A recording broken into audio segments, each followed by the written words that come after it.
everyone. Thank you all for coming here today. We're short of one panelist, which is Maya, our colleague, but she had got caught up in something and isn't going to be able to make it. But I think we have a very fine panel with Aarti, who writes on Kashmir, travels there very often. We have Brigadier Narender Kumar, who I remember when in 2016 all hell broke loose after the Burhan Wani incident. He had traveled in Kashmir, came up with a very fine report on what the situation was. And of course, the main guy today, David. And I must, I've been thinking whether I should be saying it, but I think I will start because we have one panelist short, so I have some time as the moderator. The first time I met David was in a very unlikely situation. I was with a Pakistani friend, and we met at the house of a journalist who I'd rather not name here.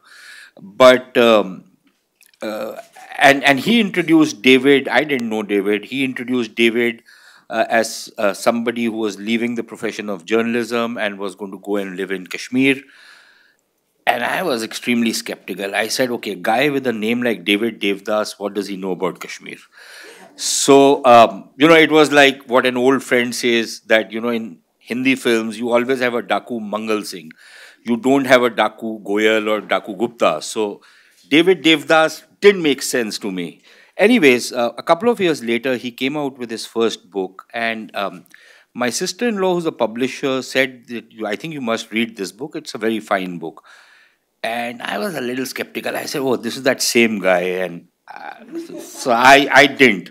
Anyway, she presented the book to me, and one fine day, I don't think I had anything to read, so I started going through the book, and it was unputdownable. And to my mind, probably one of the finest books written on what we can call the first phase of insurgency in Kashmir. And I became a fan of David after that. Subsequently, kept meeting, uh, but the one thing which sticks in my memory is that way back in 2013, and I don't want to disclose the crowd we were interacting with, I organized a meeting for David with some of the senior most people in the government, former government officials, most of them. And David was predicting everything which is happening today in Kashmir. And but there was skepticism. There was denial. There was refusal to believe that things are actually going down south very, very fast, which was disappointing because here was a guy with an ear to the ground. He was not a civil servant. He was not one of the security forces guys. He was a guy who was living with the people, ear to the ground, who probably was getting to know a lot more than maybe somebody in uniform was getting to know, or somebody in the civil service was getting to know. Uh, which also tells us a lot about the weaknesses of our intelligence agencies. I don't know if the intelligence agencies report what is happening on the ground or report what powers that we want to hear. But frankly, it was very scary what David was saying, and it's unfolding before our eyes as we speak. Uh, so when he was writing this book, I was one of the few people who used to routinely badger him as to when his book is coming out. And let me tell you something. My friend Khalid was saying that it's a very easy read. You can just go through it. I'm afraid it's not an easy read because every sentence is meaningful. He is talking about stuff which, if you start breaking down every sentence and every paragraph, probably you can write an entire chapter on it. Um, I'm sure there would be many people, as indeed I have some issues with the book, but this is what the brilliance of the book is, that I don't think anybody is going to be happy with it, which means David's done a good job with the book. The fact of the matter is, I think he has taken an extremely sympathetic view of what is happening in Kashmir, uh, which is fine. But my only grouse with the book has been that I wish he was also to take a reasonably sympathetic approach on the kind of pressures which people in the uniformed services are facing. people who are put through the mill 24/7 for as long as they are there, the kind of stress they undergo and the kind of pressures they undergo, and one mistake and things become really bad for them. Uh, so clearly, I think this is a book I would strongly recommend to anybody who is interested in Kashmir. Uh, and I won't say it's the last word, but I think David has flagged a number of very, very important issues, including something which we are witnessing in Kashmir in its own way, which is the rise of radicalism in Kashmir. He does break down the entire Azadi uh, concept and how nebulous it is, uh, which again is nothing new, but I think the way he does it, he does a very good job of it. The survey which he carries out is again very instructive. Okay, it's a little dated, things have changed, and this is the other problem as far as Kashmir is concerned. People who have served in the 90s still think are living in a kind of a time warp. But Kashmir has changed tremendously from the time of the first insurgency in 1990. And for anybody to equate what is happening today, the dynamics of what is happening today, with what happened in the 90s, there will, of course, be some parallels that can be drawn, but it's very different in character and scope. But without further ado, I think I will first give the floor to David. He can have his say, and then we have our two discussants who can have their say after that. Please, David. Thank you, Sushant. I didn't realize I was to make a presentation, so I haven't prepared one. No, But let basically, me speak on first your book. let me first respond to a couple of points that you made. Uh, One, I have spent nights in police stations during the 1990s in Kashmir. I have spent time and living with the policemen in their on their boards on which they slept. I have spent time with in army camps, sometimes gone in, watched them again in the 90s when the pressures were most. So I don't think that I am not empathetic or knowledgeable about the pressures under which the forces act. I don't remember the first meeting to which you referred, but I do remember your coming up to me after I had given a lecture at a similar place in, I think it was 2011, and saying, yeah, I didn't like the title of your book. I didn't take it seriously at first. The title doesn't appeal. I said to you, if I remember correctly, yeah, tell me the truth. You didn't read it because you thought कोई मद्रासी ईसाई पता नहीं क्या जानता है कश्मीर के बारे में. It's you didn't take it seriously for that. And the point I'm trying to make is not that the quips between us. I'm talking about how who says something matters. And that's precisely the point you were making with regard to 2013. All those in the forces, all those or retired officers and serving officers, not just 2013, but over the, let's say, period from about the end of the previous decade to until about 2015. Those who were serving in intelligence agencies and the forces were insistently taking the position that things are getting better all the time. And I was perhaps the only one who was saying things are getting worse. A new militancy is coming up. And the reason I said that was that I didn't see Kashmir as perennially, what was the word that was most commonly used? Infested by terrorists. Yeah. I realized, but by about 2006, 2007, that things were almost back to, pre-militancy days in terms of there was no significant militancy left. And people just wouldn't accept this, who were in authority. And I've dealt with it in this book, some of the reasons why. The survey is dated partly because of this, because I had finished the draft of this book in 2011, and nobody was interested. It was only from about 2014 that I found interest again in publishing something like this. And it's with some hesitation, perhaps, that even this has been published. If you notice, there's very little being written or published about Kashmir in the recent past. And there's a lesson to be learned from that. We're ignoring studiously what has been happening. One of the chapters in this book is titled Hateful Polarization. And I think it's very important to understand the damage that is being done, even to national security, even if you're only looking at it from that perspective, from this very polarized, two-dimensional view of the situation in Kashmir. So either its security forces are good, terrorists are bad worldview, or the other way around. Freedom fighters are good, forces are bad, and just completely black and white. There are no shades of gray in the extreme polarized views. This has done a lot of damage, and that is making things worse.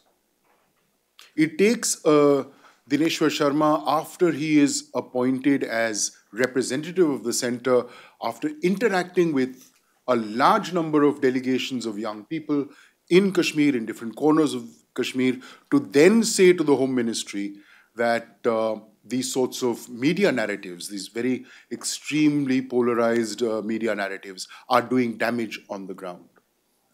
And that is sad, that it comes to that a former director of the Intelligence Bureau, after interacting with people on the ground, after he's given this task, then has this insight which becomes, which tends to surprise a lot of people, apparently. In this book, I have tried to give nuance about a lot of things. The first thing is that this category, stone pelter, is inadequate. And the category of stone pelting agitation is inadequate. The uprisings of 2008, of 2010 and 2016 were different to each other in their geographical location, in the socio-economic milieu location, as well as in the motivations, the thrust, the aspirations, the kinds of things that people were agitated about. And also, even in terms of the persons who were out on the streets demonstrating. At least between 2008 and 2016, it was a different lot of people to a large extent. Those who were out on the streets, in 2008 were largely in their late 20s and 30s, or had become in their late 20s and 30s by the time 2016 happened. Many of them were in their late teens, maybe 18, 19, or in their 20s when the uprising of 2008 happened, or even the uprising of 2010. In fact, in 2008, many of the people on the streets many of them were working, were in their 30s, 40s. Most of them were not on the streets after the first 3 or 4 days of the killing of Burhan Wani in 2016. The first 3 or 4 days, there were a lot of people on the streets, the first couple of days, in fact. But for the next 4 months, it was kept going by typically 14, 15, 16-year-olds right across the valley. And also kept going in dispersed locations, in remote corners, even in places where there had been very little unrest in the 1990s. And the city, by contrast, the city of Srinagar, was largely quiet in 2016, even from the first day, that is the 9th of July. It is sad and it's tragic in terms of the consequences if we do not understand these differences and take cognizance of them and formulate responses in light of these facts on the ground. When I began writing this book, I thought I was going to be talking about a minor part of the population that was born and grew up during a time of violence. By the time 2016 had occurred, and partly because there had been less interest in publishing books on Kashmir, The book was already, of course, with Oxford, but it was still in process by the time the uprising of 2016 happened. And it's been delayed since, because I went back to the manuscript in 2017 because I realized that I was now talking about two generations. Typically, the generation that was born around the 1990 period, 1988 to 1993 maybe, and typically those born around the turn of the century. And there are marked differences between them. The most important, of course, is the fact that those who were born around 1990 had, at least as children, witnessed what happened in the 1990s. Those who were born around the turn of the century heard about it. And I have gone into also the fact that narratives about the 1990s, which were promoted and spread very, very vigorously from around 2008, helped to shape the minds of this millennial generation, which had not seen and had no direct knowledge of what had happened. In fact, I've interviewed young children in a village in Pulwama district, which has been most affected, perhaps among the half dozen villages that has been most affected by disturbances over the last 2 or 3 years. And those who were still in their teens said, we used to share our food with the army, or we used to share their tiffin when they were deployed on our rooftops in 2005, 6, 7. We learned to hate the army in 2008. And again, I have gone into the differences between different forces, the reactions to different forces among young people in that chapter that's based on that survey. I've also gone into how the differences in what the word Azadi means to different young people. To think of Azadi in terms of our perceptions of what independence means is inadequate. One needs to go and talk to people and at some length and interact with them in order to understand what it means to them. And I've gone into some of that in this book. If you like, I can speak about it a little more. But one of the other things that there's an entire chapter on, and this I had realized to some extent by 2008, but I was completely convinced by 2010, that young people have taken the forefront, and it is an amorphous leadership of youth that now has to be dealt with. And if you remember, Sushant, at that interaction to which you invited me in 2013, I made this point. You must engage with the youth. And I was told, how can I engage with the youth? I mean, this is very vague. Give me the name of an organization. And this was after the Arab Spring that this response came to me. And I was surprised. I mean, you've seen what happened in different places. I mean, I'm sure there must have been wheels within wheels in the background. But there has been mass upsurge in different parts of the world that we have witnessed. Crowdsourcing, crowd mobilization. And the other thing that I've gone into from chapter 1 onwards in different parts of the book in great detail is the impact of social media and telephony. Social media on telephony. And I've even marked the difference that I feel came about from, I think it was March 2010, when charges for mobile telephony became per second. And that summer, the usage of mobile telephony increased a great deal, markedly. And that was the summer of the uprising of 2010, when there was great rage, much greater rage, in fact, than 2016 on the streets. But mobilization could happen through social media, not just mobilization. The millennial generation has to a large extent been formed, been shaped, not only by narratives about the 1990s, but also by narratives about the global war on terror, about what happened in Iraq, what happened in Afghanistan, what happened in other parts of the world. And this general sense, this narratives about Muslims across the world being oppressed and having been treated as second-class citizens, etc. And all of this has dovetailed with what they have seen and experienced and heard about the 90s, but also seen and experienced in terms of the apparatus of counterinsurgency. I find it so ironic that people now talk about AFSPA when you virtually have a new war on your hands.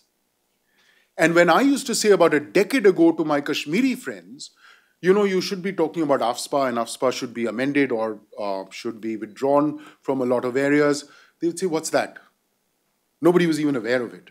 And when a new militancy and a new proxy war to some extent is upon us, we suddenly have all this talk about AFSPA, which seems to be so ironic, even as ironic as the sorts of responses I used to get in 2011, 2012, 2000, even up to 2014, that things are getting better.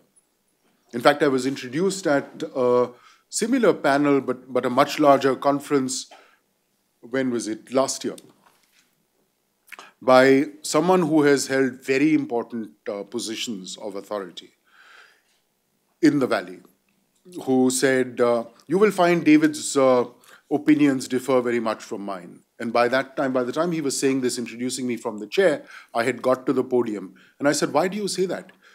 You are saying exactly the same thing now that I have been saying for the last 5 to 7 years. And I am saying exactly what I was saying then, except that it's more current. At that time, I was predicting a lot of what I am now saying. But what I am saying, the content has not changed. I remember the lecture I gave at Teen Murti in March 2011, when I first predicted many of these things and spoke about the ways in which young people's anger was going to manifest again. And this was 9 months or less after the uprising of 2010. And I said, this is not over. This will happen again. It took till 2016 before it happened again, and I believe it was far more coordinated in 2016 than it was at the beginning of 2010 when it first began, but certainly halfway through it began to be coordinated, and this was quite obvious. Anyone who was in Kashmir would know that by halfway through, Masarat Alam was in charge and was issuing these calendars of how things were to operate or not operate. And even the state seemed to be following that. Everything moved according to those calendars. And this is what amazes me, that no lessons have been learned. Of course, I've been saying repeatedly that the patterns of the 1990s were very different to the patterns of this militancy, and the emerging, what I've been predicting, is going to be also another proxy war, because there will be a dovetailing of the youth rage on the ground, Pakistan's machinations, and I've also been saying at least diplomatic heft from China. So there will be much, much larger dimensions to what is happening than we've already seen. But we need to take into account that the leadership, whether it is Hurriyat or so-called mainstream or this party or that party or this faction or that faction, has almost no control or influence over the young people who are on the streets now and who are going into militancy and continue to, even now. There was a bit of a change in narrative the first month or so of governor's rule when Mr. Vora was in charge. And for some reason, Mr. Vora seemed to have earned a sense of credibility among people in the valley. People were generally saying, this man means well, he works hard, he's responsive. And there was a change of narrative in South Kashmir about the futility of the young people getting killed for a brief while.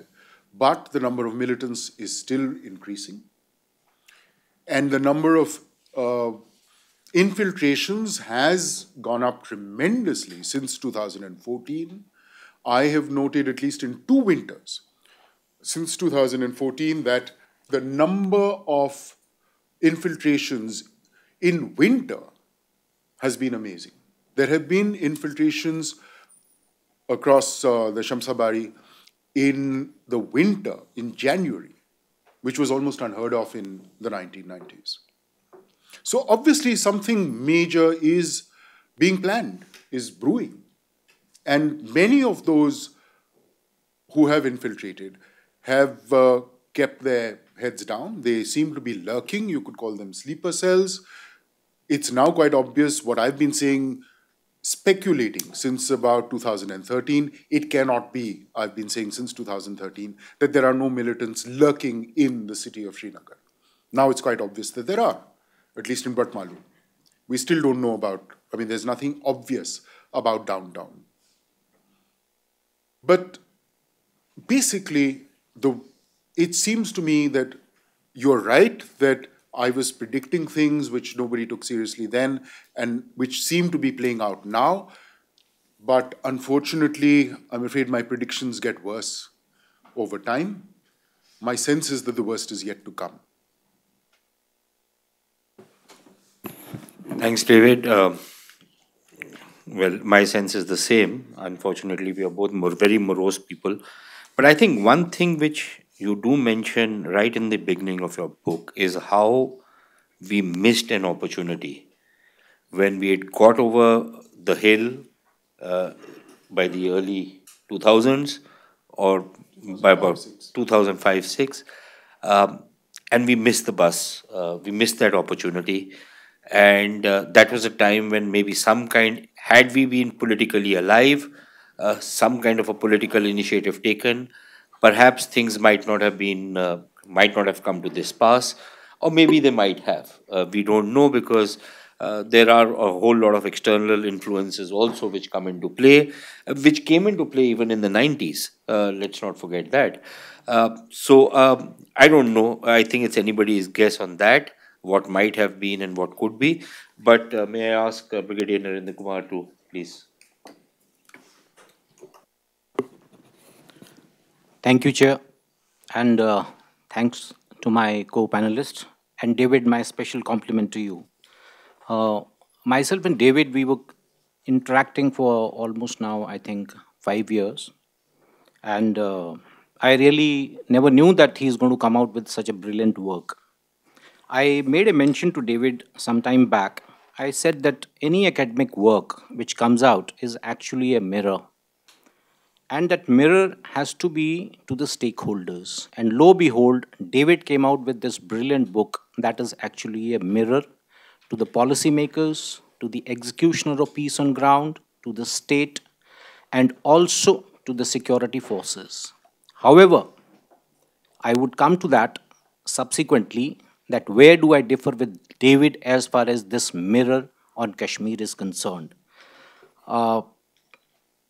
Let me comment and make certain observation with my own experience, because probably in this hall I am the only one who had the opportunity to see when first bullet was fired in Kashmir, to command a Rashtra Rifle, and subsequently also work in Kashmir. But let me tell this August gathering that I really understood or started learning what the conflict in Kashmir is after I finished the command of Rashtra Rifle. Now, most of you will be amazed that how is it that I commanded 3.5 years of Rashtra Rifle and I understood the conflict in Kashmir after I finished the command. That's the dynamic of conflict in Kashmir.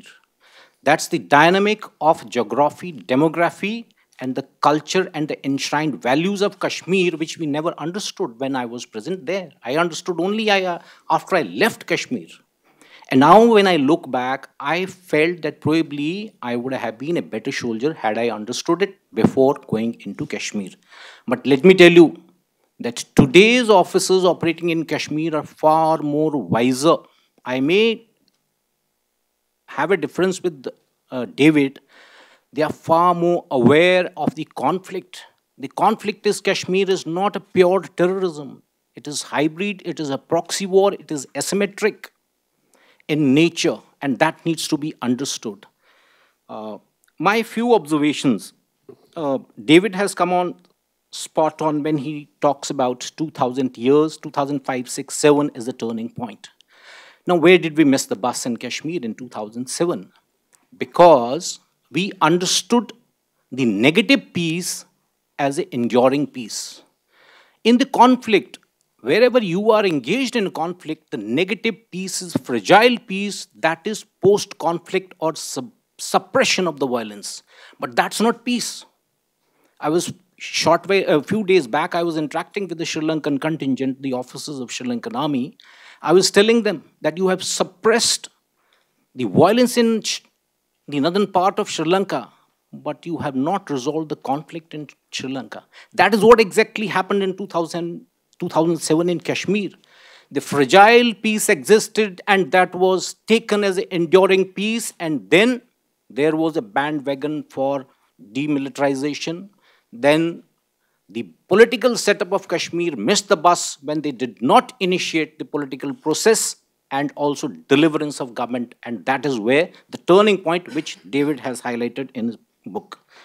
The second important aspect David makes a mention. I was present when electronic warfare, we really broke the bone of the terrorist in Kashmir. That is from 2002 to 2005 and 6 when he was there. It was electronic warfare, let me tell you, that we broke the bone of the terrorism in Kashmir and forced them to shun the guns, or there was a complete reduction as far as recruitment was concerned.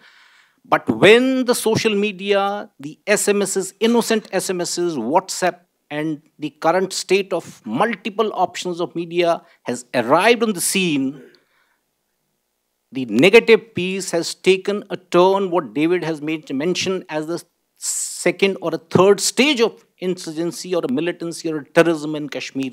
And thanks to the social media, we did not understand it in 2007. What is there in store for us with this innocent SMS?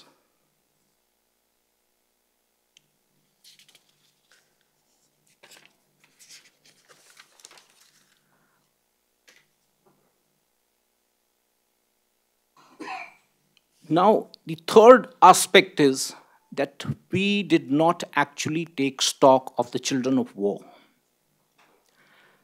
And in the 80s and the 90s, or late part of the 90s, when the children of war actually, the first generation of children of war came up, we had no plan how to de-stress them, how to give shape, direction to the children of war, and in the absence of any direction, any endeavor to put them on a right line, we allowed these children to become today's, what we are saying is that unarmed radicals and the armed radicals, or the unarmed terrorist and the armed terrorist. And that is because we failed to take note and to do something for the children of war. There was no endeavor whatsoever in education, in the social sphere, in the family, in the government, or in any institution. There was no endeavor which was made to set the life of these children of war on right course or right path. Another aspect which David has mentioned in the book very cursory, that there is no unifying factor of Jammu and Kashmir. It is not religion entirely, because different part of Kashmir has got a different religion, and religion is not a unifying factor. But religion has now become a unifying factor in Kashmir Valley per se. Now that needs to be taken care, whether it is the radicalization, Islamic radicalization which is driving the rage, or a rage is driving the radicalization. That is the question which David has raised in his book, and I have no answer for that.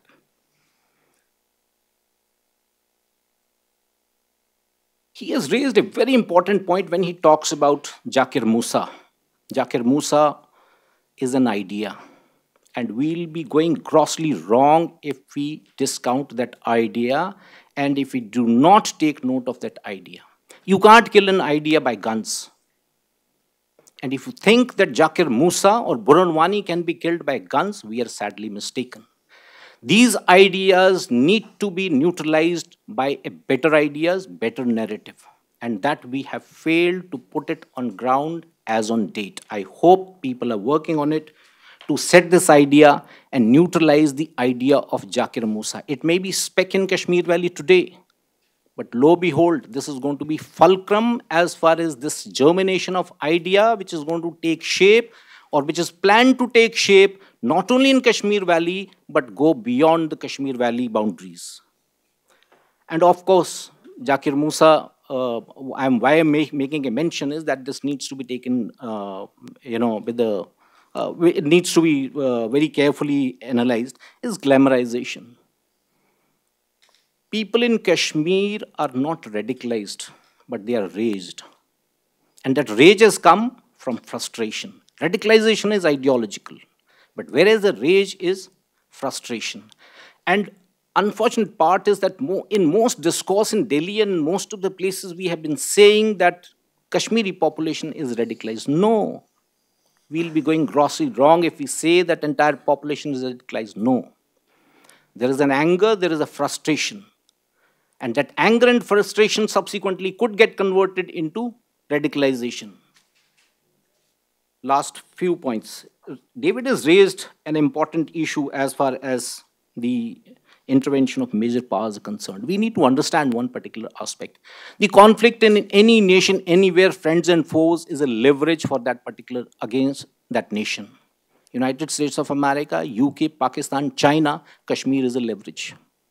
And no foreign power, major power, would like this leverage to go away out of their hand, and therefore they would ensure that this leverage remains in their hand. Friends and foes, your allies or adversaries. It is not going to go, if you feel that the international community is going to step in, the United States is going to step in and reign in Pakistan and the proxies, unlikely to happen.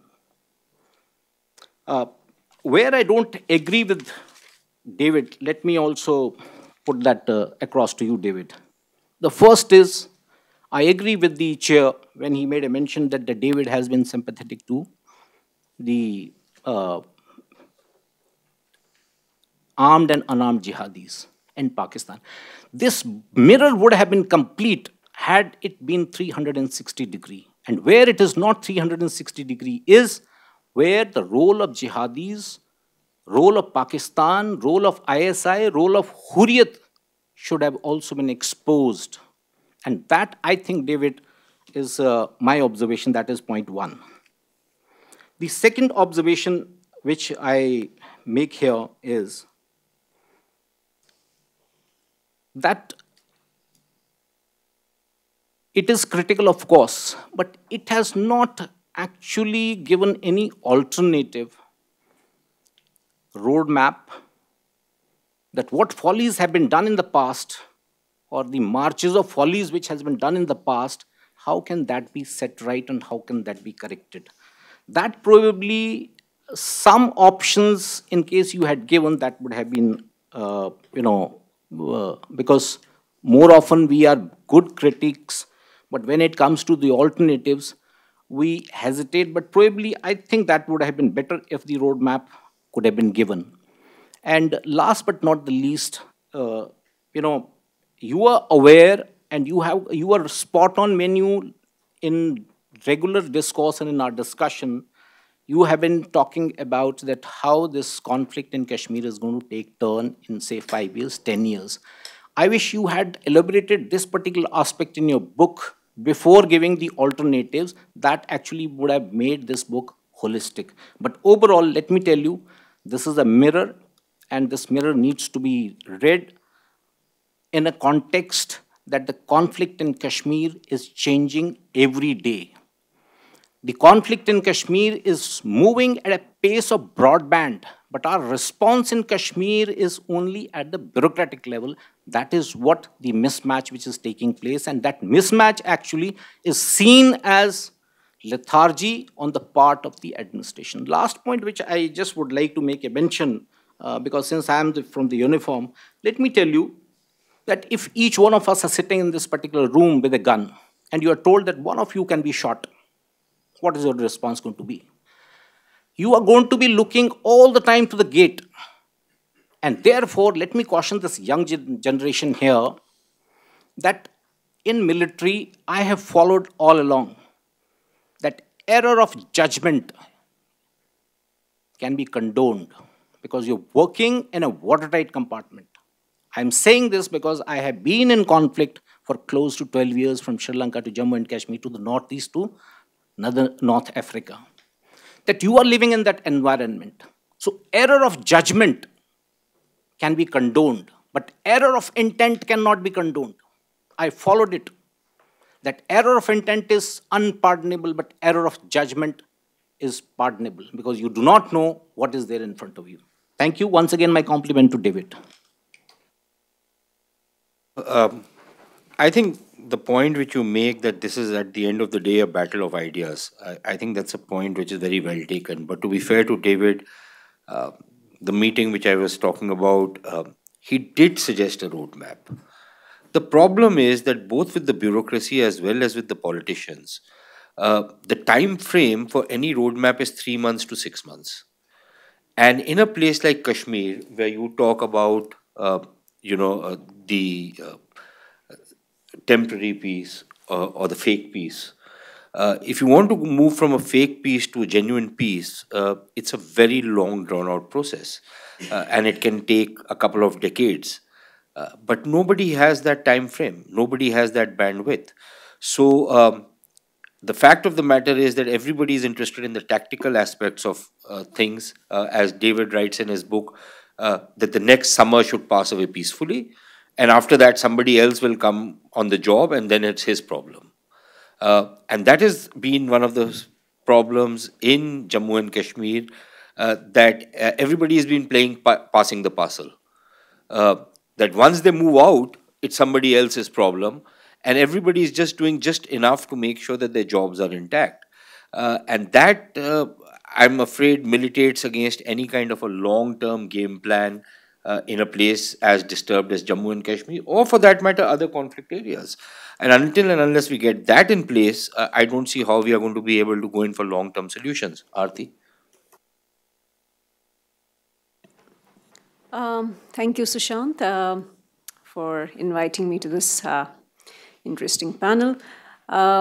Before I actually come to the book, I have to put a disclaimer on the table here that I'm highly prejudiced in favor of David Devadas because I read his first book without knowing who this person was, without ever running into him in Kashmir while I was working as a reporter in Kashmir for several years. I was so engrossed by his first book, In Search of a Future, that I was determined that whenever the first chance I get to go back to the Valley once I return from the US, I would meet David. And that's exactly what I did. I came back and I met David. So whatever I'm going to say here will have a certain bias in his favor because the book, the very first book, was so full of detail. Allow me to distort the old proverb, the devil is in the detail. If I were to distort it for this particular book or his previous book, I would say the truth is in the detail. So David has that knack, that ability to not just look at the surface level of any issue or conflict, but to penetrate a society psychologically, to penetrate a society emotionally and sociologically, that he can empathize and show compassion and try to understand the conflict from their point of view. Having said that, when I say that the truth is in the detail, you have to read, as Sushant pointed out, you have to read the book carefully. You have to read every single sentence twice to understand what David really is saying. In some ways, perhaps, because David has spent a lot of time in Kashmir, I don't think any other non-Kashmiri journalist has spent as much time in the field as David has in Kashmir. That he has somehow probably imbibed the Kashmiri character, the Kashmiri trait of saying things ambiguously. So you have to really read the book carefully. Now, I have to disagree with Brigadier Narender here on one point before I start telling you my own disagreements with David and his book. Brigadier, I don't think David is sympathetic to jihadi elements in Kashmir, or the jihadi youth, the Islamist youth, or Islamist militants who are operational in Kashmir. He is not. That's one thing he is not. He is not sympathetic to any radical elements in Kashmir.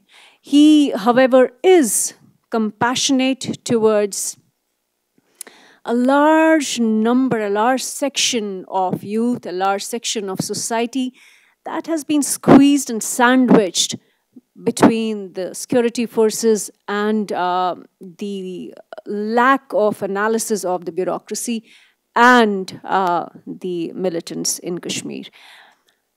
And I think his grouse is legitimate. His grouse against the Indian state is legitimate. The chapter which I wanted to actually talk about, polarization, I think that's the polarized youth. Yeah. He is spot on. And I know the Sushant and perhaps other analysts will disagree with me on this.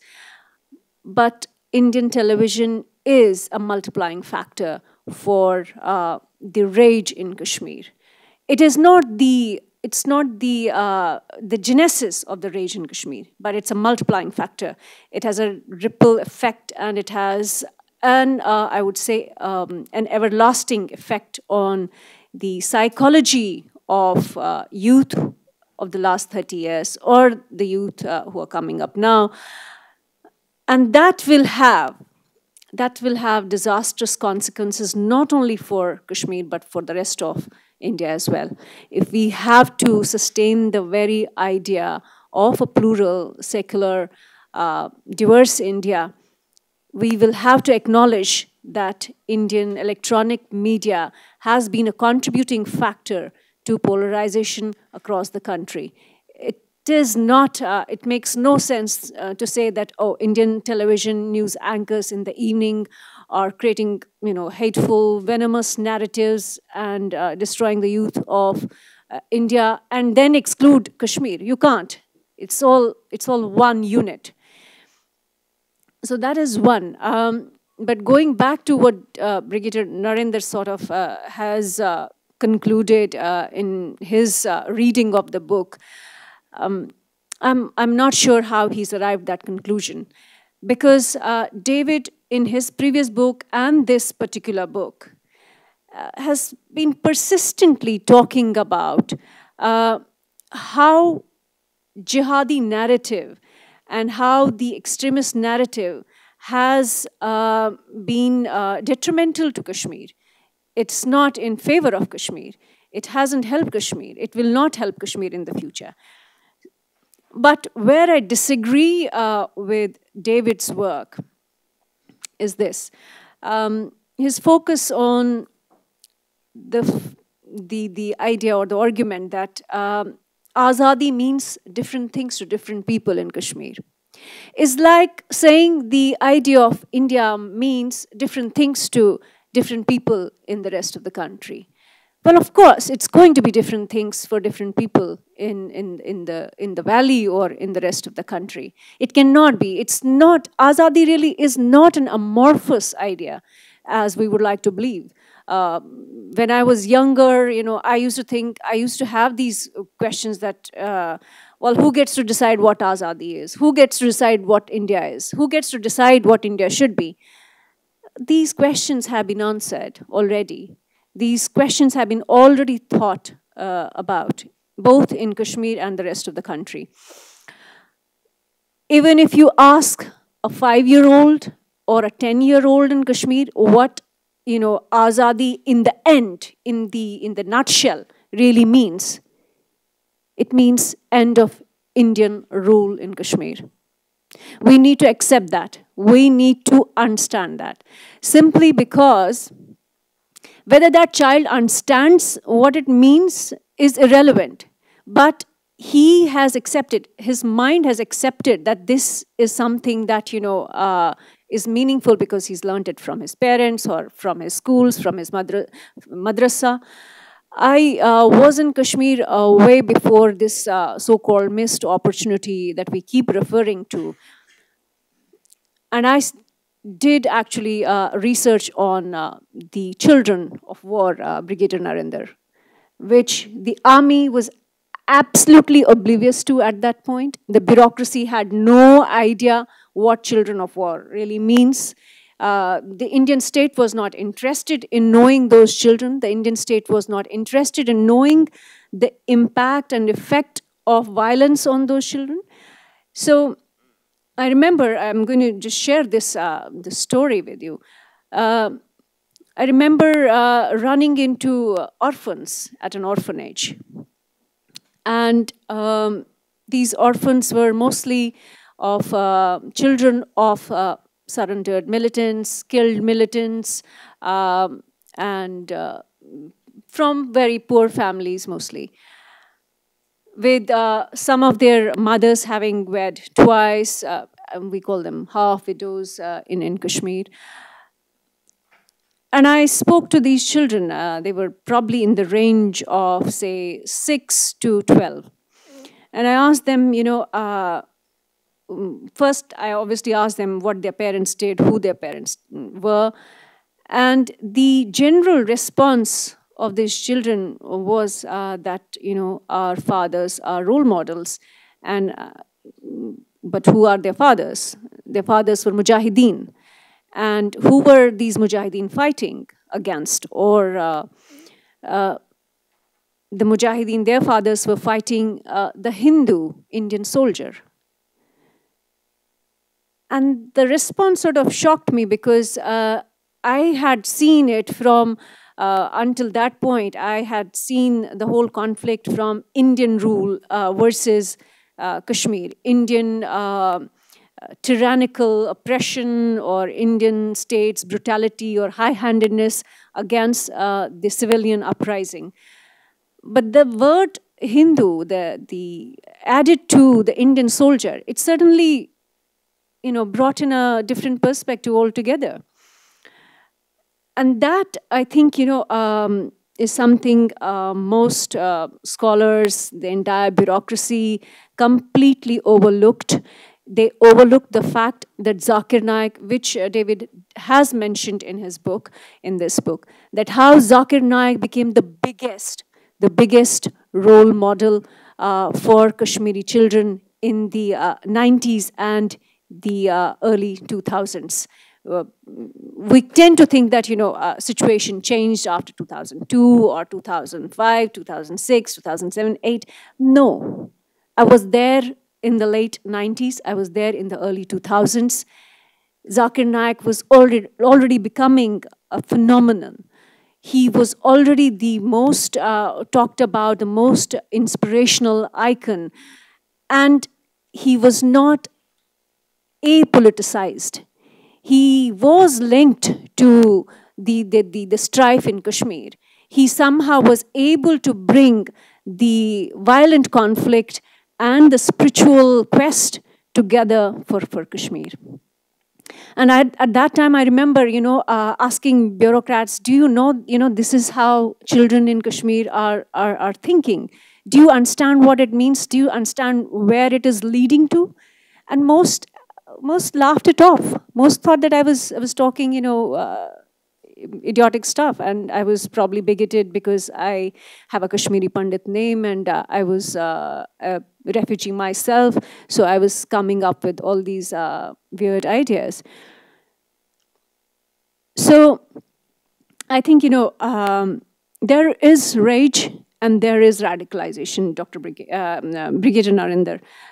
We should not, I think it would be a lie to say that there's no radicalization in Kashmir. And this radicalization is not new. This radicalization is not even Wahhabi radicalization, which we would like to think. This radicalization is political plus religious radicalization that springs from Jamaat-e-Islami itself, that springs from the vocabulary, the literature, the whole ideology of Jamaat-e-Islami. It rises from the very idea of two-nation theory, the very idea of Pakistan, the very idea of an empire for God, a kingdom for God, a state for the chosen ones of God. So these are, some of the issues which I felt that, could have been elaborated in the book, but it doesn't. Having said that, I'm going to repeat this. Read the detail carefully. There is so much treasure and wealth in this book that at the end of it, the great thing about David is that he actually leaves it to the judgment of the reader. He leaves it to your understanding what you make of the book. He may have his own prescriptions. He may have his own diagnosis of the problem. But the detail, there is enormous detail for you to arrive at a completely different conclusion. So that's the strength of the book. Thank you. Thanks, Aarti. Just one clarification. I don't know why you think I disagree with you on Indian television, but I think that's a different debate, because these are debates which we must also have openly, even though some of them are very obnoxious. On the other issue, so it's a very slim book. It's about 200 odd pages, but really, when I read the first book and I finished it, and Aarti is right, you reach your own conclusions. He doesn't reach any conclusions, either in the first or the second book. And after I read the first book, the one sense which I had was, wow, the futility of what had happened over those 10 years, 10, 12 years. That was the only sense which one got, the sheer waste. But anyways, I think the floor is open to anybody who wants to ask anything. Please direct your questions to whoever you want. No, you make it in the course of it or towards when we wind up. You can make up, let's let the people, I'm sure people have a lot of questions. So yes, please. Thank you very much for your talk, Bastian Weber from the German Embassy, political section. I would be very interested in how mobilization takes place among the youth in Kashmir. Like you were talking about, that is going a lot by SMS, smartphones played a major role. Being a Middle Eastern scientist myself, I studied a lot about nasheeds and how the Islamic State mobilizes. Are there any, is that comparable to each other, or maybe you can comment on that a little bit? That would be nice. Take a few more questions and then, please, keep it short. David, it is a nice book. As a Kashmiri, I will say that what Kashmiri thinks, what they face, that is perfectly narrated in this book. But my question is a bit tricky. What is your recommendations for government at New Delhi and the state government? Because whether we should moderate our coercive strategy, which nowadays New Delhi is applying. Because I will give an example of a recent incident in Kulgam. Chota. I was traveling from Pulwama to Kulgam on 27th. There was a fake news about Article 35A. And on one of the army camps, because brigadier is here, they were in a Casper, they were going into the camp. They said the auto wala, rickshaw wala, that please go from this side, we will go back and we will enter in the camp. Once he did that, the gatekeeper of the army camp came and so much brutalized, dehumanized the auto wala, and all the people were watching.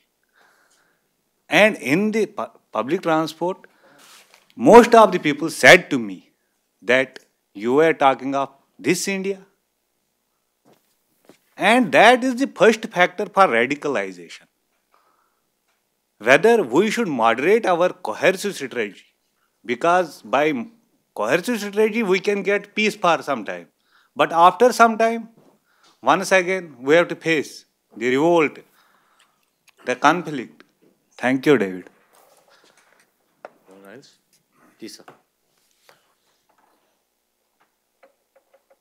Dr. Tej Aluwalia, former scientist ICMR. I have not read the book so far, but the Kashmir problems I know for last 30 years. Being a brother of a BSF officer and a father of an Indian Air Force officer.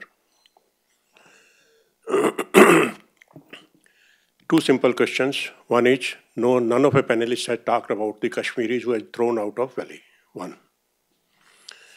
Do you think the militancy has increased after the Kashmiri Pandit has been, or rather Kashmiri Hindus has been thrown out of the Valley? One. Second, what are the probable solutions to this problem? Now it is a problem for last around 32 years or so. Just 3 or 4 simple things you can suggest that a dialogue should open between Kashmir and center, a real dialogue, because since the coming of this government, there is no dialogue with Kashmir and Pakistan. The solution will, to me, the solution will only come through dialogue, not fighting each other. These days, nuclear powers can't fight on grounds. So the only solution from my point of view is that there should be a dialogue between India, Pakistan, and Kashmir. Thank you. Please.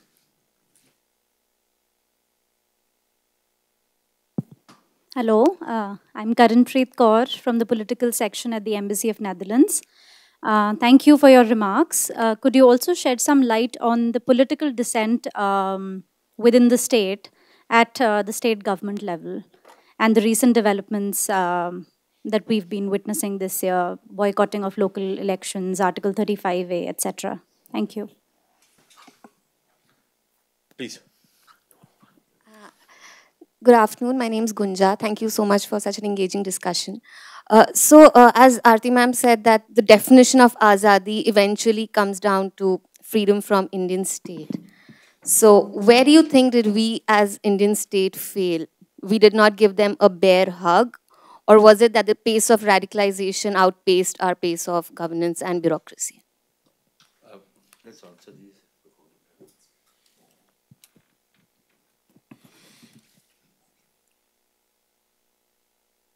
Thank you very much for your very kind remarks, Aarti and Narender. You both have seen me over the years. As far as your remark about respect or being biased towards me is concerned, Aarti, I think you're biased towards that book. And that's what you said. Yes. Before you knew me, you had been influenced and you had formed a certain opinion about my book. And now about the second one. So I really don't see that that is a bias. That's a bias towards saying the book is good, yes, which is very warmly accepted.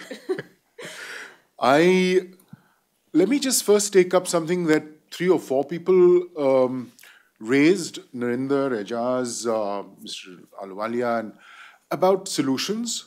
I find it a little, let's just say distressing, not to use a stronger term. As Sushant said, I've been talking about these problems, I've been talking about even solutions over the last several years.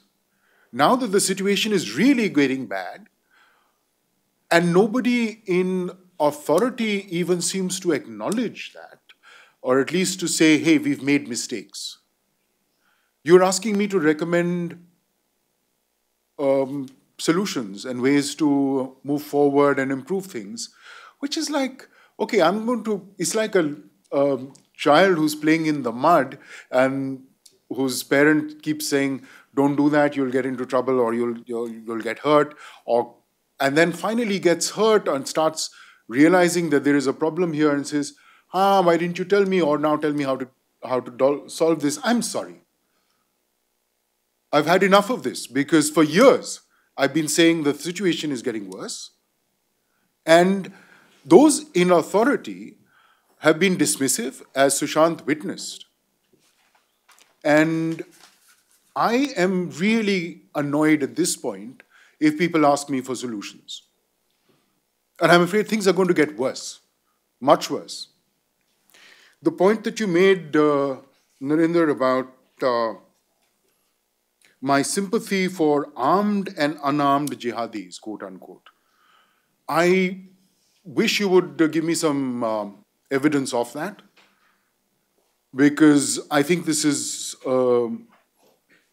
something that, this is a formulation that I really don't see that I should be faced with and asked to respond to without any kind of backing for that. What it does seem to indicate is that many of us still wear those spectacles that view the situation from one extreme or another. And so the spectacles that a forces officer has and continues to have even after retirement and even after being with think tanks is a sad commentary then. If the frame in which you see young people is jihadi, and I am trying to get behind that and see what causes them to take up jihad, which is an act. It's not a label. It's the motivation for that act that I am trying to explore. And that motive has something to do with the sorts of actions or mistakes that some of the forces have made over the years. And I, again, emphasize the nuance, which I think is very important to me and which I think informs this book and my earlier book to some extent, but much more so this book.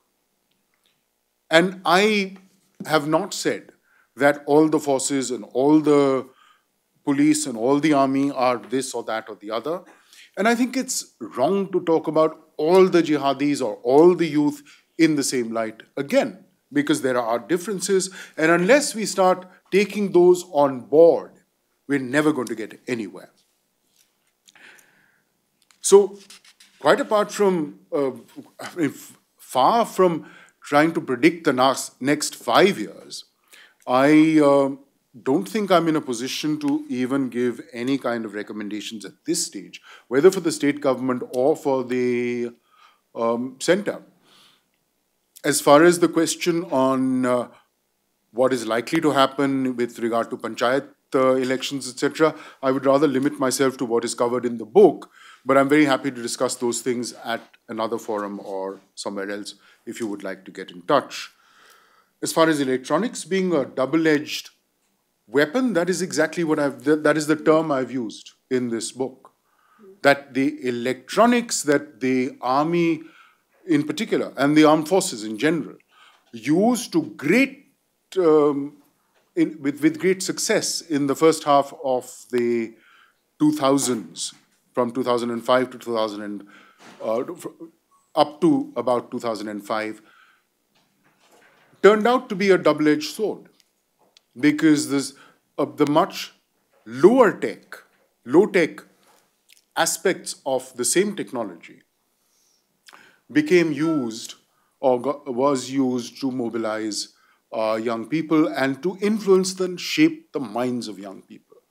And here again, I think we need to explore much deeper what kinds of forces might be behind this. And the responses of the state tend to be piecemeal, tend to be, each department and each force seems to have a certain budget for what counter-radicalization and counter this and counter that. And each of them, as rivals to each other almost, seem to want to spend some money, and there are enough takers for that. And it doesn't seem to get us anywhere. And so unless there is a concerted first understanding at a very deep level and at a senior level that mistakes have been made, we are going wrong, then start making a comprehensive strategy for going forward, I don't think we're going to get anywhere. As far as the question on migration and the exodus is concerned, this book is specifically about the period from 2007 to 2017 or 18. And the migration, the exodus, took place largely in 1990, and that too between February and August 1990 to a very large extent. That is a different subject. This is not the subject of this book. As far as dialogue is concerned, I have been one of those who's very, very strongly backed the process that Mr. Vajpayee undertook and which did yield results. One of the results it yielded, and which has not been taken into account adequately, is that Kashmiris, by and large, became very, very hopeful and had a lot of trust that this man means well and is going to take things forward and something will come of it. And one of the things I've noted, I think, in passing, is that around 2005, 2006, there were young Kashmiris who were backing an Indian cricket team against a Pakistani cricket team, arguing with their siblings and with their cousins in front of a TV. And that is the opportunity, and that is the situation that had been created as a result of very, very difficult and tireless efforts by Mr. Vajpayee, to a large extent, which has been lost. The question on mobilization. Yes, the very first question. I haven't studied it in detail, but I do believe that social media plays a very large role. And the exact mechanics of it, I'm not sure. Facebook played a very large role about a decade ago and until about 5 years ago, perhaps, or even more recently, in shaping minds. The media, that is the publications, newspapers. I would say 10 years of social media.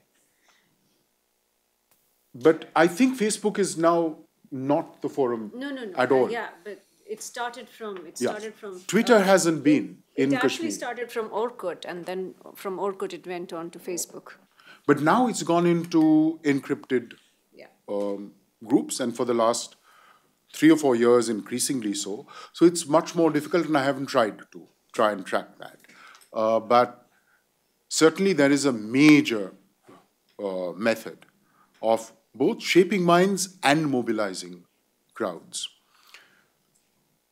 The newspapers played a major role in 2008. And again, I think nobody took that seriously. A whole book could have been written on the kinds of articles that were published in both the Jammu press and the Srinagar press in the second half of 2008, after the uprisings of 2008. And it continued for months thereafter. And the state, unfortunately, is so quick and so eager to declare peace.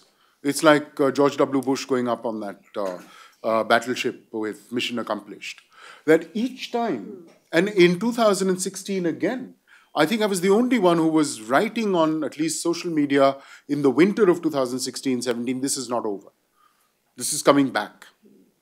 And when those, when that violence took place around the by-elections for the Srinagar seat, the by-election for the Srinagar seat, I had written just the day before that the police is rounding up a large number of boys and putting them behind bars. This is not going to work. This is the wrong way to go about things. Please prepare for violence at the polling booths. And we saw what happened the next morning. This was published on the 8th of April. On the 9th of April, there was violence right across certain parts of Badgam district, and we know, of course, that Major Gogoi incident. But if the by-election in South Kashmir had gone forward on the 12th of April, there would have been rivers of blood, I fear. It would have been much worse.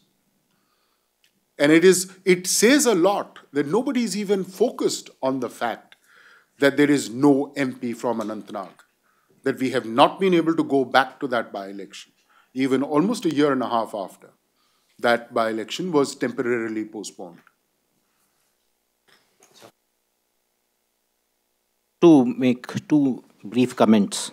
First is a response to, he is not here, that I do not support, or I don't think so, any of the officer in charge in Jammu and Kashmir today deployed would support any dehumanization of a citizen, be it Kashmiri or any other this thing. If that could have been brought to the notice of the officer, I'm sure things would have been sorted out. It is not actually the practice today. And the second two points which I just would like to make a mention is, first is to Miss Aarti. I agree that it is radicalization and rage both, because you have almost 11% of Jamaat-e-Islami in Kashmir, and Jamaat-e-Islami are radicalized and they are actually pursuing this agenda. And you are very right when you say that it dates back to prior to 1947. I agree completely. But the fact of the matter is that all those stone pelters on the street are not radicalized. All the parents are not radicalized. There is a frustration, there is an anger.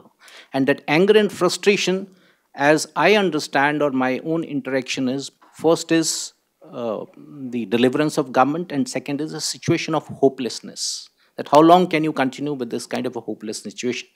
That is, if we take it from 2007 till now. So that is one aspect. The second is, to my dear friend David, and we often have a long conversation. What I commented on the book, that had there been a chapter in this book about what Pakistan, what the terrorists and what the Hurriyat has done to the damage they have done to the Kashmir, if that would have come here, it would have been a holistic book, and then the mirror would have been a 360-degree.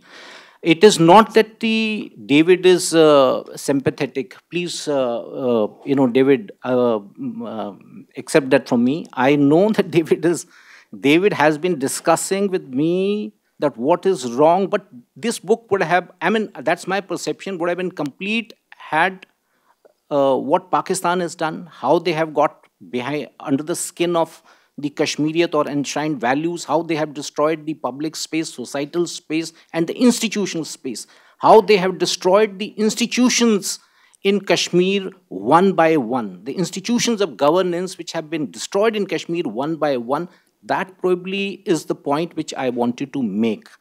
And I didn't want to make any other comment beyond the book, and that is, be rest assured that, I don't mean that you are sympathetic to the terrorist or the jihadis. Thank you. In response to that, I appreciate that, Narender. My point, to go back to that, is that this generation of youth doesn't care for the Hurriyat at all, the teenagers in particular. And that's why I haven't gone into the damage that the Hurriyat Conference may have done in the past, or that other organizations may or may not have done. It's irrelevant to these young kids, and these children, young people. And that is what we need to take on board. That they have different aspirations, different motivations, different influencers. And we need to understand those. Just one or 2 points I wanted to make, unless you want to go first. To some extent, I agree with David that there is a section of Kashmiri youth today who have no connection with Hurriyat, who have no connection with Jamaat. In fact, they are completely autonomous, both ideologically and politically, and even religiously. However, I do feel that there is another section of youth in Kashmir, which this book actually does not, cater to or address, which Brigadier Narender probably is sort of hinting at. That section of youth is missing from this book, which remains under the influence, maybe not of Hurriyat, but it remains under the influence of global jihad. So that global jihad, aspect of the Kashmiri militancy today, Zakir Musa, for example, or Burhan Wani, who also wanted to establish Caliphate in Kashmir, you could say that, yeah, they had rage, they had radicalization, they had global influences, but you cannot single out saying that they had only rage. they did have other influences as well. So I would agree with you there that, that aspect, that perspective is missing from the book, where an entire generation doesn't bother about Pakistan. In fact, Pakistan is not even on their political landscape anymore. They are looking at Syria, they're looking at Iraq, they're looking at the rest of the world, and their influences are completely different from the influences of, say, militants and stone pelters or rioters of the 90s or even early 2000s. So that was my limited point. Thanks. But these points are there in the first chapter. Syria, the influence of Islamic State. David, exactly. That's why I was emphasizing that the truth is in the detail in your book. One has to read everything carefully. But I suppose Brigadier Narender was expecting or hoping that there would be like an elaborate chapter or maybe two only on that aspect. Just two bits worth. One, I think the biggest failure of the Indian state was that while it was fighting militancy, it didn't cater for the day after militancy. And I say that because when you read the book, you suddenly come across a line or two where he's carrying out a survey and he's talking to some people. There are one set of responses when the teachers are present, and there's another set of responses when the teachers are not present. And clearly, there has been an institutional failure in the sense that the Indian state addressed the security issues, but did not understand that what happens after. So there was a laissez-faire kind of an attitude. You allowed the Jamaat to run amok. You allowed them to capture universities and schools. There was an indoctrination which went on. And when David writes about how suddenly a bunch of people started going into newspapers, I don't know how those newspapers run, who funds them, what their revenue models are. But clearly, the money is coming from somewhere, and it's not coming from the normal sources. The state funds them too. Yeah, and the state funds them. So we can blame Pakistan as much as we want. But I think, what about the blame on how we took our eye off the ball? One. Secondly, I think the Pakistanis have played a far cleverer game in the new millennium than what they did in the 80s and 90s, which is that all their actions now, unlike in the past, when they had these jihadist slogans emblazoned all over the place, there were actually newspaper advertisements inviting donations for jihadist organizations, inviting open recruitment, all sorts of things. It's all gone under the radar. And that is because of the fact that the entire world is looking at Pakistani involvement in jihadism. So they've kept it pretty much under their radar, and their fingerprints are not as easily found, although the murder weapon is pretty much in their hand even now. So I think while we blame everybody, I think the Indian state, both in Jammu and Kashmir as well as in New Delhi, also needs to take the blame of how we mismanage schools, how we mismanage the narratives. I think the question which Gunja you asked, frankly, we never joined the debate. We never tried to explain, and David mentions that in the book a couple of times, that people crib that they use water cannons in elsewhere in India, but in Kashmir they are using pellet guns. Well, the fact of the matter is that when in Panchkula there was a riot, 35 people were killed in police firing because there were neither any water cannons nor anything else. In every other place, the police generally uses the most brutal form of violence to crush any kind of law and order problem. So the fact of the matter remains that those narratives or those debates which should have been initiated in Kashmir was never done. It was virtually a walkover for the guys who wanted to indoctrinate against the Indian state. So we can have maybe 5 minutes more. So if there are any other questions, please. So with regards to all the solutions and the rage that has been talked about by the panel, there have been numerous internet shutdowns in Jammu and Kashmir. It's been internet and technology has been called a double-edged sword. and you said it shapes and mobilizes people. So I have a statistic. Just a second. It's just a minute. So in total, India has seen the highest number of internet shutdowns. It's been around 246, and JNK has seen 108 of those. Um, how does the government go about this precarious situation of holding back uh, the population from the internet and stopping them from this access to knowledge and commerce, and also since it is a edged sword, it kind of leads to them getting aggravated about it and building up in that rage. How does it go? How do they go about to dealing with this problem? Thank you. My question is to Mr. Narendra Kumar. Sir, we often hear about AFSPA in the news. So, can you shed some light on the positive and negative roles it has played in terms of ground realities? And is this recent Supreme Court intervention a good step in this regard? And what should be the way forward according to you? My question is, what is the role of secular education in the valley? Because at the last we are dealing with an idea. So how we are countering that idea by growing new seeds with a new idea, that is through education. That's it. Please. So my question is to Dev, sir. We were talking about the militancy of 90s and now. Besides the fact the more educated people are getting into militancy, what's the difference between 90s militancy and this militancy? And if one question to Narender, sir. What else?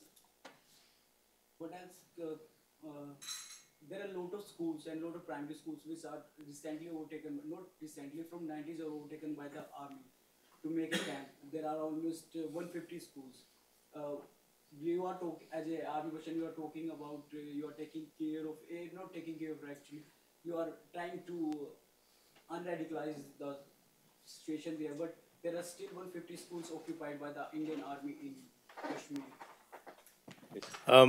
My question is that so truth and reconciliation commissions are often for post-conflict societies, but do you think that the army, with all the trials that it does with majors and whoever have sort of committed transgressions, do you think they do a good enough job to communicate to the people that they are actually taking action for people who have made? I'm sure there's more than one trial that has happened in the recent past, but you'd never really hear about it in the news. So to deal with people's angst and everything, you think there's enough communication about the work that's already being done by the army? Okay, so final comments, I'll ask Brigadier Narendra Kumar to go first, and then Aarti, and then. First is the question on ASFA. Though I won't like to actually tread in this because this has become a political. I just would like to make a mention that the Chief of the Army Staff guide 10 points that has actually laid down the benchmark and that has been accepted by even by the Supreme Court. It is not the ASFA per se. It is first and foremost is that, it is the implementation. Implementation in the correct spirit. Those who have done any transgression needs to be brought to book. There is no two ways about it. So therefore, it is how you legally handle whenever any transgression is taken place. That is more important. As far as the communication, your point goes is that I agree with you that there should be communication about what happens on ground when people are taken, actions are taken. Let me give my own example. There was a transgression done by a boy. On the 97th day, I had dismissed him from service. But this country doesn't know. No one knew it except BBC. I was the commanding officer of the Rashtra Rifle. There was a transgression done by one individual. Report came to me, 97th day in this country, a judgment cannot be delivered by any court for that matter, whereas the court of inquiry, summary of evidence, everything put together, court assembled, individual dismissed, sent home. 97th day, it's the record. That I have done it as a commanding officer. But I agree with you that the correct communication, or it doesn't go in the public or in any, that these are the cases which have been disposed of. This never came. I never gave any interview or for that matter. on that particular aspect. As far as the occupational school is concerned, there has been an order given by the High Court Jammu and Kashmir that all education institutions have to be vacated by the security forces, not by the army. All schools in Kashmir have been vacated by army. I'm not sure about other security forces. And including the areas which were earmarked even at Batmalu, that tattoo ground, has also been handed over, which was with the army, though it is not an education institution. 46 lakhs. I'm not, I really don't know about that by any other security forces if they are occupied. But as far as the army is concerned, 100% schools have been handed over back to the education institutions. That is good about 10 years back. And this has been confirmed as late as when Army Commander General Dipender Hooda was. No, I am talking about army. I am not talking about security forces, CRPF, ITBP, CISF, BSF. If those security forces have not vacated, but as far as the army is concerned, I am quite sure, because after the High Court's order, all the institutions have been handed over. Some of them were handed over as way back in 2006 when I myself was commanding. We had occupied a school, and we had, the moment this order came, we immediately, the next day only, this was handed over to the panchayat, and the school started getting along. Thank you. Aarti, last final comments. I'm going to address only one point, which is about secular education in Kashmir. I'm afraid there is no secular education in Kashmir. In fact, secularization of Kashmir, I think, education in Kashmir ended in 89-90. As of today, in most private schools, religion is part of the educational curriculum. And when that happens, and if you have minorities in a classroom, they actually go and stand out while the majority, of the kids get their Islamic education. That is one. And then the dress code, which was a secularized dress code in schools at least until 89-90, it's disappeared. You have, I think, head covering is essential in most private schools for girls. Again, even in, I think there is no check even on government schools, because in terms of institutions and governance, I think Brigadier Narender pointed it out, the state has failed massively on providing and delivering governance. So even government schools are not sort of, I think there is some kind of religious, it's informal, but there is a certain religious education imparted to students, because a huge number of Jamaat-e-Islami members were employed in schools. Correct me if I'm wrong, David. Thanks. No, you're not wrong, Aarti. In fact, when Mr. Jagmohan wound up Jamaat schools, many of those teachers were taken into the state education system. I'm not sure what you meant by secular education, but I presume you were differentiating between madrasas and state-run and private schools. I don't think madrasas are a problem. I mean, I haven't come across that.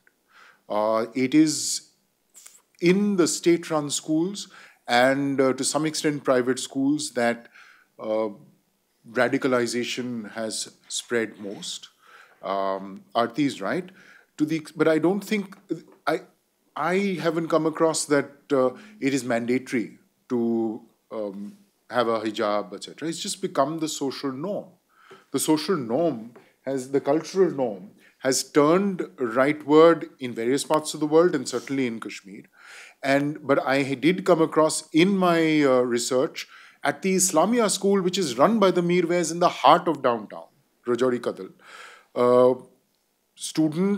And there were very few students present that day when I went to that school, but there were 5 girl students in the girls' school who happened to be there and were brought forward to interact with me. One of them, who was extremely bright, did not have a hijab. And I remarked on that to the principal later, and he said, yes, she is an exceptional student. And even at the Islamia school, this was not mandatory. And the principal was very pleased with her. There didn't seem to be a problem there. It's just the cultural norm has shifted and the state seems oblivious to it. And the state doesn't respond one way or the other. As far as the internet being stopped is concerned, I don't see that it has served any purpose. I really don't see what happens. I really don't know how things work. But in 2016, I was put to great difficulty because I couldn't file my stories that I was the articles that I was writing. But it didn't seem to stop the disturbances and the hartals and the mobilization of young boys and the stone pelting. Yeah, it's something that nobody seems to explore or go into. But stopping the internet only alienates people, makes people unhappy and annoyed, but doesn't actually seem to help in any way as far as the objectives of the state are concerned.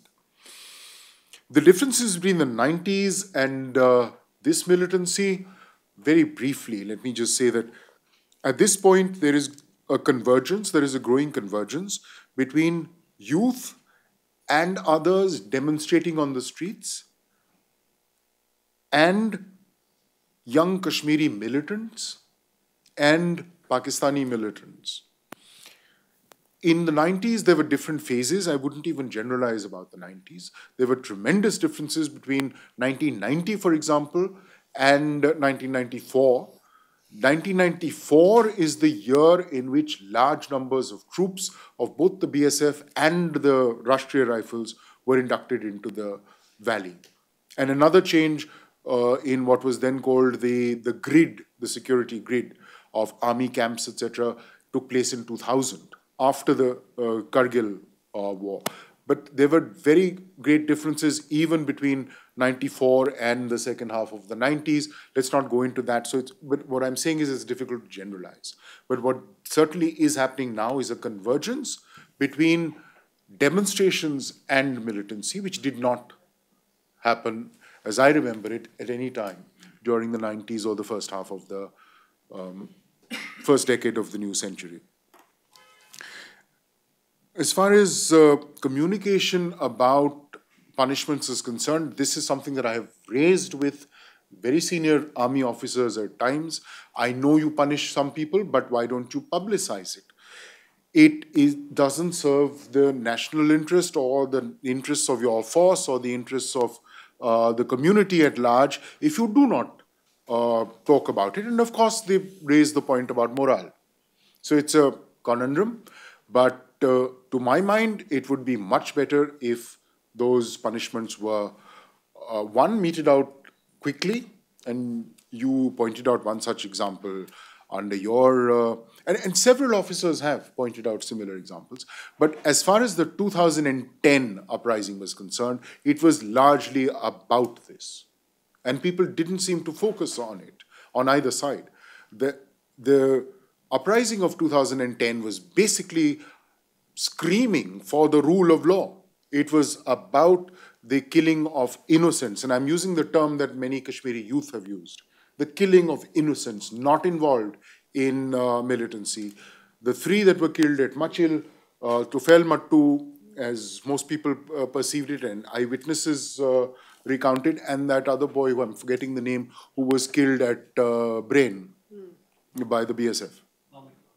Vamik Farooq. These became symbols and these names resounded among Kashmiris. And unfortunately, the media and people at large and think tanks just don't seem to relate to what is going on, the kinds of narratives that are active on the ground and that are promoting the kinds of things that happen.